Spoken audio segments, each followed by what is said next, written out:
Nous sommes de retour et on poursuit notre campagne de sensibilisation à l'alcool en parlant avec M. Mario Vaillancourt de la Société de l'assurance auto du Québec. Salut Mario. Bonjour Daniel. Alors aujourd'hui, c'est une émission thématique. Là, toi, tu viens nous parler, on a parlé de Nez Rouge il n'y a pas longtemps à l'émission. Là, tu viens nous parler d'une campagne fort importante pour vous à chaque année. C'est la campagne alcool. Évidemment, elle coïncide avec la période du temps des fêtes. Bien oui, c'est sûr que c'est une période intense en matière de festivités. Et quand on dit festivités, on dit forcément, souvent, présence d'alcool. Et notre campagne cette année, c'est sous le thème « Sauver la magie des fêtes, empêcher quelqu'un, un proche de boire et de conduire ». Alors, le message essentiellement, qui est sous forme humoristique, là, on voit plusieurs personnages. On voit le Père Noël, on voit la Mère Noël, on voit la Fée des Étoiles, on voit même un biscuit en pain d'épices, qui interpelle quelqu'un pour que cette personne-là retienne un proche qui assistait, qui était à un party, là, et on voit les quatre personnages qui sont soulagés parce que la personne retient, empêche la personne de partir.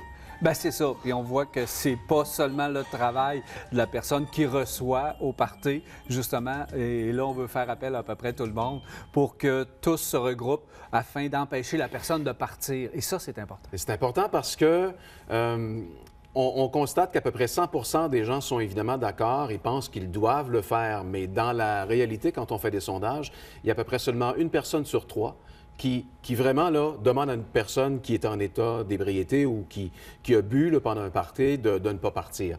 Et évidemment, une majorité de personnes à qui on demande ces clés ou de dire, ben tu ne pars pas dans cette situation-là, vont dire, oui, ben, ils vont accepter de le faire. Et il y a différentes solutions. Hein? On peut garder la personne à coucher, on peut lui appeler un taxi, on peut lui payer un taxi, on peut appeler Nez Rouge, on peut appeler conducteur désigné, ça peut être prévu à l'avance. Il y a différentes façon de faire, mais l'important, c'est de ne pas laisser partir la personne. Cette campagne de sensibilisation-là, on voit qu'il y a différents intervenants dans le message. C'est fort drôle, il y a même le petit pain d'épices qui parle. Là. Alors, on peut faire référence aussi parce que l'alcool, oui, mais c'est les facultés affaiblies en général. On vise, évidemment, c'est notre campagne alcool parce que c'est encore responsable de plus de 100, autour de 130 décès. C'est une des causes principales, là, encore sur la route au Québec. Mais évidemment, on peut aborder, quand on parle de facultés affaiblies, on peut aborder aussi l'aspect des drogues. Parce que souvent, on peut avoir une combinaison des deux. Hein. On peut avoir des gens qui ont consommé de l'alcool, qui ont aussi consommé de la drogue. Donc, évidemment, les facultés peuvent être affaiblies et on ne conduit pas avec les facultés affaiblies. Alors oui, je pense que c'est bon de le rappeler. Cette campagne-là fait, ou je pense qu'elle a un lien avec celle, parce que moi, j'aime bien le message des Canadiens, là, ce qu'on voit, les joueurs des Canadiens. Vous l'avez fait aussi avec une autre équipe de hockey qui les Saguenayens-Chicoutimi. Les Saguenayens-Chicoutimi. Alors, cette sensibilisation-là par d'autres, par une tierce personne, ça semble être dans votre...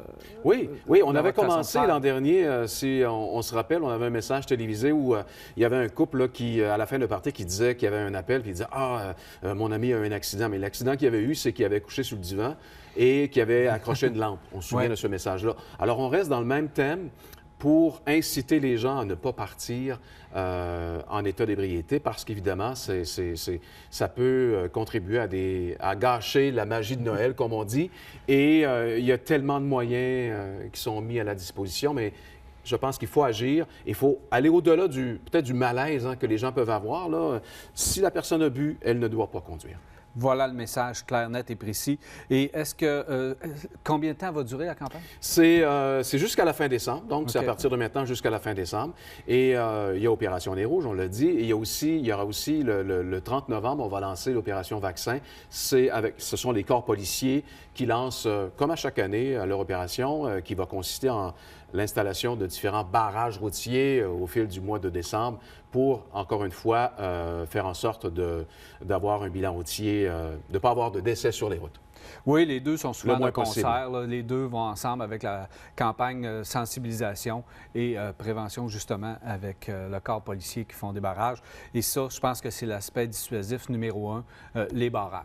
Oui, je pense que oui. Et c'est une combinaison de plusieurs moyens, hein, sensibilisation, message, opération policière, législation, tout ça fait en sorte que ça a un impact sur le bilan routier. Merci beaucoup, Mario. Ça fait plaisir. Alors voilà, Mario Vaillancourt de la Société de l'assurance auto du Québec. L'essai du Titan suit et on va revenir.